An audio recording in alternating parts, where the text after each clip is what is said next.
ఆలోచించే సమస్యే లేదు.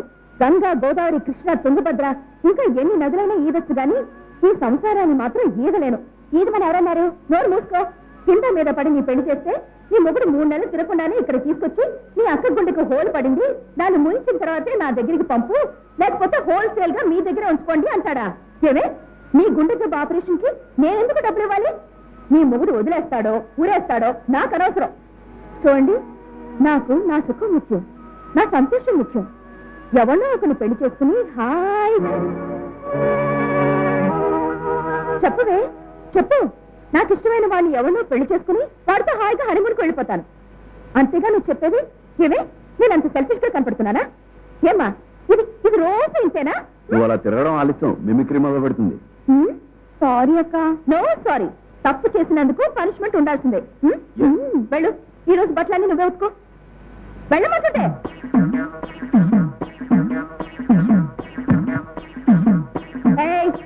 త్వరగా చేయమంటుంటే.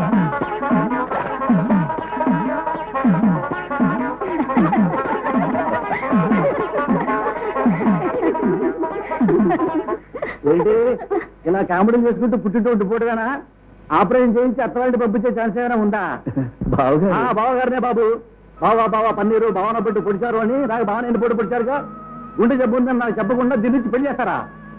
ఫస్ట్ నైట్ కూడా ప్రాప్తం లేకుండా పువ్వుడు చూపి చాలా చితికిచ్చారు కదండి. అదేమంటే గుండె జబ్బు ముందుగా మాకు మాత్రం ఏం తెలుసుంటారా? అది కాదు సమాధానం.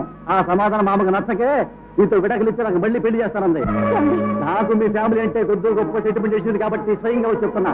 అమ్మ చిటింగ్ గారు, మీరు మీ అమ్మాయికి వైద్యం చేయించి సంవత్సరానికి పనికొచ్చేలాగా కాపురం పంపించండి, లేదా నోటిఫికేషన్ లెటర్ ఇస్తే మళ్ళీ పెళ్లి చేసుకుంటా, ఫస్ట్ ఎయిడ్ చేసుకుంటా.